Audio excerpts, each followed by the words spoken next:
Hello students, जैसे कि हम अपने लास्ट वीडियो में स्टडी कर रहे थे, हमारा topic the romance of reading. उसी को आगे कंटिन्यू करते हुए आइए आते हैं हमारे नए स्टेप पर, importance of library. Kinds of reading तो हो गया था, इसके बाद था इम्पोर्टेंस ऑफ लाइब्रेरी। तो आइए देखते हैं कि कैसे हमारे जीवन में लाइब्रेरी का महत्वपूर्ण स्थान है।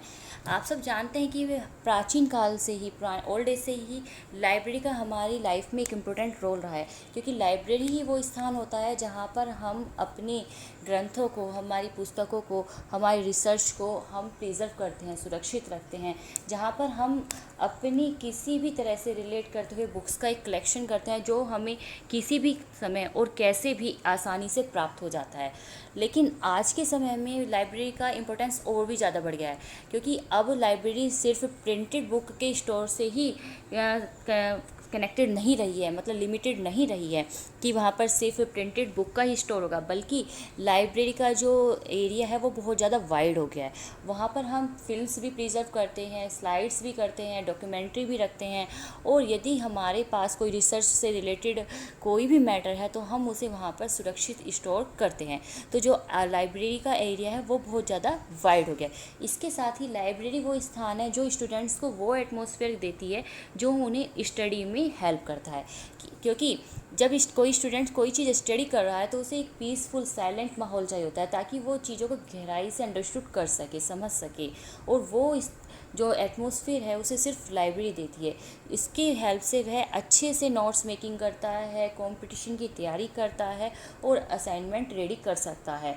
और वहाँ पर उसे सिर्फ चारों तरफ अपनी स्टडी से रिलेटेड ही एटमॉस्फेयर दिखाई देगा, तो जिससे उसका माइंड भी डाइवर्ट नहीं हो पाता है।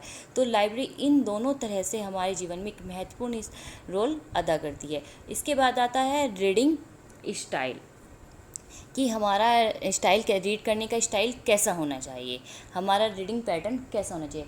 जैसे कि पहले लाउडली रीडिंग को प्रीफर किया जाता था, कि अगर ऊंचा पढ़ा जा रहा है यानी ज़ोर से पढ़ा जा रहा है तो उसे अच्छा माना जाता था। लेकिन आज के समय में ऐसा नहीं है, लाउडली रीडिंग को अब सब अवॉइड करने लगे हैं, क्योंकि यह हमारे हेल्थ के लिए काफ़ी हार्मफुल है। एक तो जब हम लाउडली रीड करते हैं तो हमारा जो एनर्जी लेवल होता है वो बहुत डाउन हो जाता है।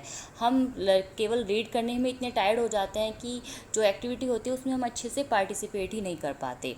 इसलिए अपने एनर्जी लेवल को मेंटेन रखने के लिए और अपने माइंड को एक तरफ फोकस करने के लिए मीडियम रेंज पर पढ़ना आज के लिए सबसे ज़्यादा ज़रूरी है। ना बहुत ऊंचा हो ना बहुत डाउन हो, तो हमें एक मीडियम उस पर पढ़ना चाहिए।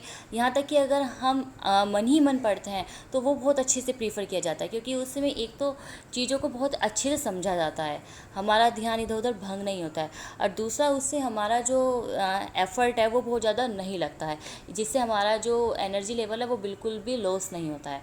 तो मन ही मन पढ़ना तो और भी ज़्यादा अच्छा प्रीफर किया जाता है।